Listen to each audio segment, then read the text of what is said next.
अस्सलामुअलैकुम वरहमतुल्लाहि वबरकातुहू।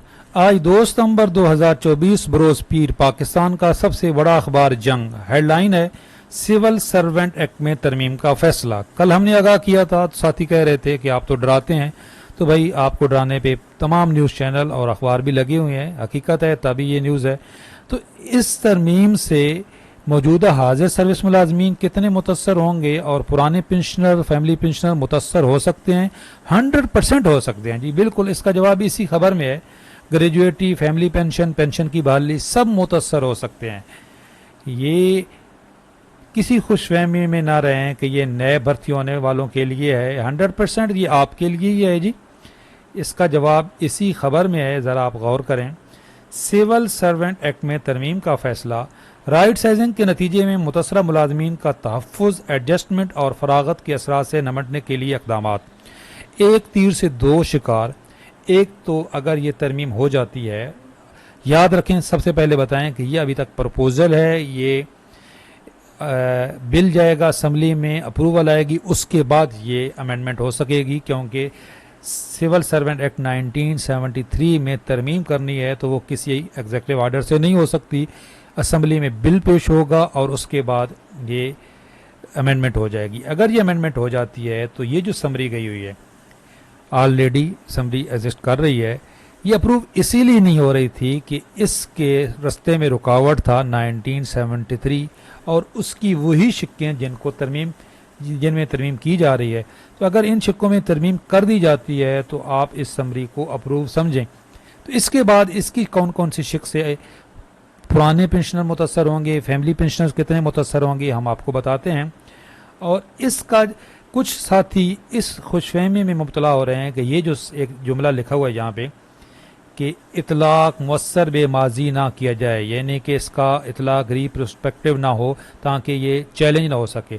तो भाई उधर क्या कहा जा रहा है, फारिग किए गए मुलाजमीन को माली पैकेज देने के लिए एक्ट में तरमीम की जा रही है। जो इस वक्त जिन इदारों को ख़त्म किया जा रहा है उनके जो मुलाजमीन फारिग किए जा रहे हैं, तो माजी पे इसका इतलाक होगा तो तभी तो भाई इनको माली पैकेज दिया जा सकेगा, तभी तो राइट साइजिंग के नतीजे में जो मुलाजमीन मुतसर होंगे उनको पैकेज दिया जाएगा। माजी से इतलाक नहीं होगा तो जब ये नोटिफिकेशन आएगा उसके बाद जो भर्ती होंगे फिर तो उनके ऊपर इतलाक होगा। तो फिर जो यहाँ पे कहा जा रहा है कि फारिग किए गए मुलाजमीन को माली पैकेज देने के लिए एक्ट में तरमीम की जा रही है, तो भाई इसका 100% इतलाक पुराने पेंशनर्स, फैमिली पेंशनर्स और मौजूदा हाजिर सर्विस मुलाजमीन पे हो सकेगा।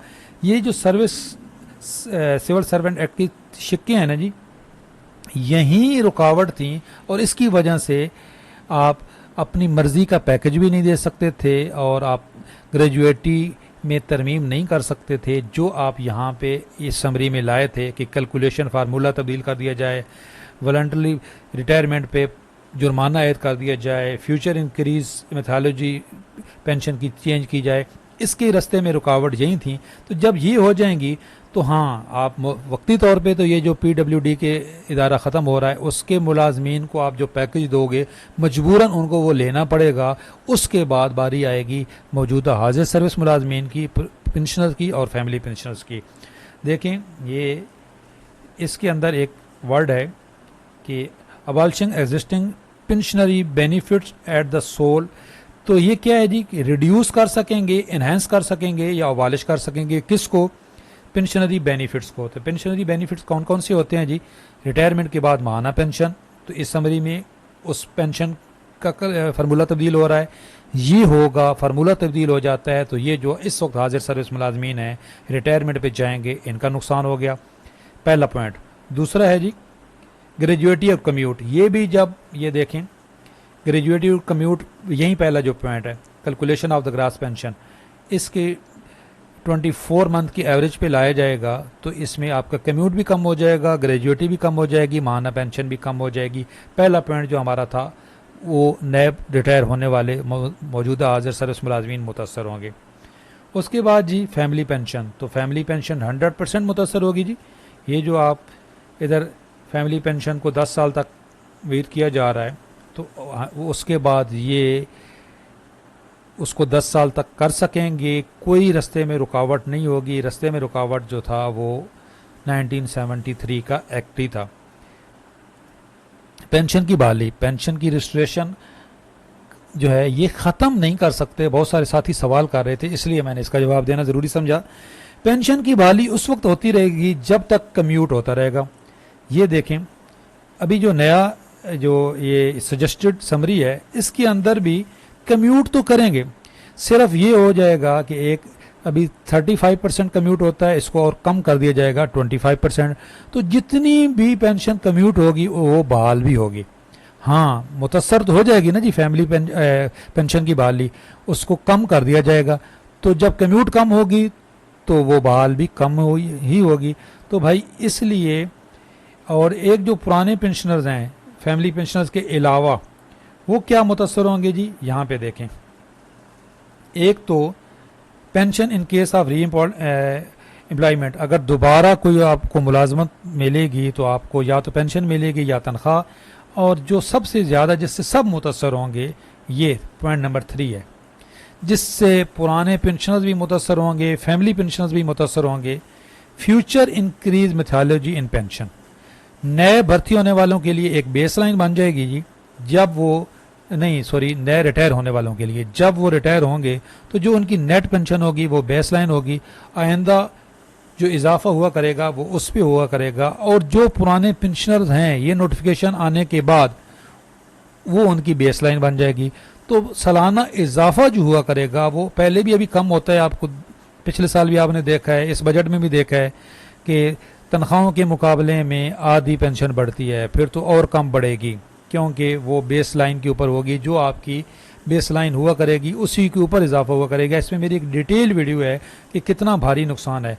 एक ये जी, और एक आखिरी पॉइंट है एनुअल इंक्रीज इन पेंशन।